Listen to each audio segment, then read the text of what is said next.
Dans le numéro 6, ce qui est important de comprendre ici, là, c'est qu'on pige seulement une seule carte dans le jeu de cartes. Ce que ça veut dire que vous ne devriez pas faire aucune multiplication parce que c'est vraiment une expérience on appelle simple, qui se fait en une étape.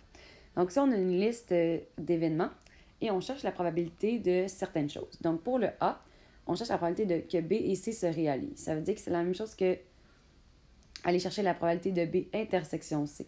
Ça veut dire qu'on veut une carte qui respecte à la fois le critère B et le critère C. Ça veut dire qu'on cherche une carte qui est à la fois une carte de cœur et une dame. Donc, c'est comme si tu disais à ton ami, hey, tu vas seulement gagner là, si tu pognes une carte qui est cœur puis qui est dame en plus. OK, mais il y en a combien des cartes qui respectent le fait d'être cœur et d'être dame? Il y en a une seule, une sur 52, c'est la dame de cœur, tout simplement. Pour le B, avec le OU, c'est un peu différent. Le OU, on a plus de chances de gagner parce qu'on va aller unir les probabilités de chacun des événements. Donc, on nous dit A ou B ou C. Ça veut dire que si on pogne un 4, on gagne. Ou si on pogne un cœur, on gagne. Ou si on pogne une dame, on gagne. L'erreur à ne pas faire ici, c'est de se dire, bon, mais j'ai combien de 4? J'en ai 4. J'ai combien... Je m'excuse, c'est vraiment laid comment j'écris, c'est pas grave. J'ai combien de cœurs? Ah, bien, il y en a 13. Puis j'ai combien de dames? Ah, ben j'en ai 4.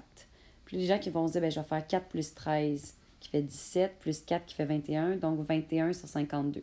Ça, c'est l'erreur à ne pas faire. Parce que si vous voyez que le petit schéma qui est en dessous ici, donc si j'additionne toutes les 4, toutes les dames et tous les cœurs, il y a deux cartes que j'ai comptées deux fois en ce moment. C'est le 4 de cœur et la dame de cœur. Et les cartes que vous avez comptées deux fois, bien, vous devez les enlever. Parce que c'est pas vrai qu'il y a 21 cartes qui vous fait gagner. Dans le fond, il y en a seulement 19. Donc 19 sur 52. Ce que vous avez à faire, dans le fond, c'est juste d'enlever les éléments communs entre les événements. Pour le D, donc D ou E se réalise. Donc on vous demande simplement c'est quoi la probabilité de gagner. Si je te dis, hey, si tu pognes une carte noire, tu gagnes. Puis si tu me pognes une carte de trèfle, tu gagnes. Bien, à ce moment-là, puis la carte de trèfle, ça t'aide pas vraiment plus parce qu'une carte noire, ça comprend aussi les cartes de trèfle. Fait que si un ami dit, hey, si tu pognes une carte noire, tu gagnes. Puis en plus, je vais t'aider. Là. Si tu pognes une carte de trèfle, tu vas gagner aussi. OK, mais tu vas être comme tu te répètes, là, les cartes de trèfle sont déjà dans les noirs. Si la personne avait voulu vraiment t'aider, elle t'aurait proposé, par exemple, une carte de cœur. Ça aurait augmenté tes chances. Parce qu'il y aurait eu les noirs et les cœurs. Mais les noirs et les trèfles qui te font gagner, ça ne change pas vraiment grand-chose. Donc, c'est quoi les probabilités de piger une carte qui est noire ou une carte de trèfle? Dans le fond, c'est une demi. Il y a la moitié des cartes qui sont soit noires ou soit trèfle. Tout simplement, c'est les cartes noires.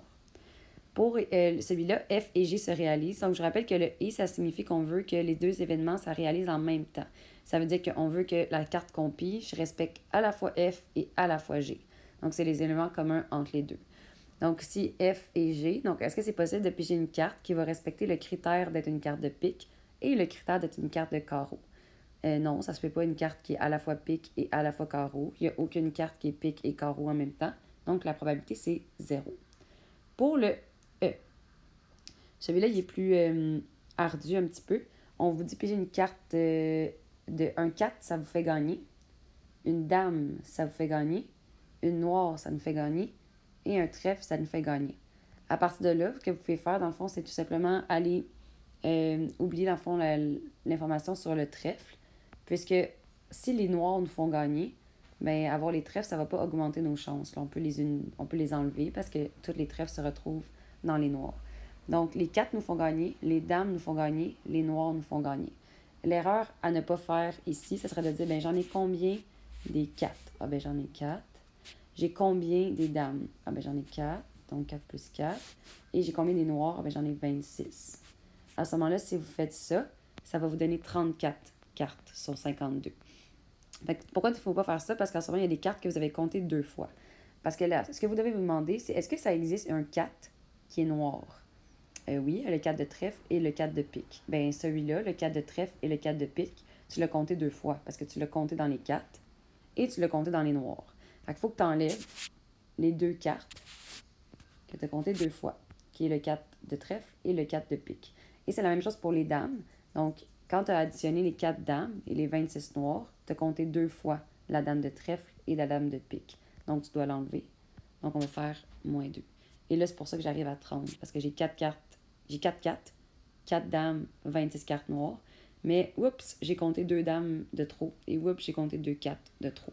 Le trèfle, on peut tout simplement l'oublier. Je répète que c'est parce que les cartes noires, ben, les cartes de trèfle, je m'excuse, sont automatiquement noires. Fait que si les noirs nous font gagner, bien évidemment, les trèfles nous font gagner. On peut tout simplement les oublier, ça ne nous aide pas du tout.